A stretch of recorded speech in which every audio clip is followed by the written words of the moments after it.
So what we got here is a Mercedes Sprinter 2018 installed with a factory-style reverse camera on the brake light.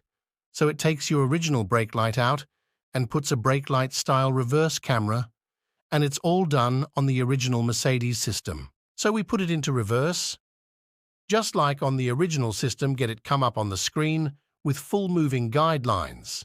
So if your Sprinter didn't come with a reversing camera, we can integrate that onto the new style screen. So if you want this installed on yours, see the link down below.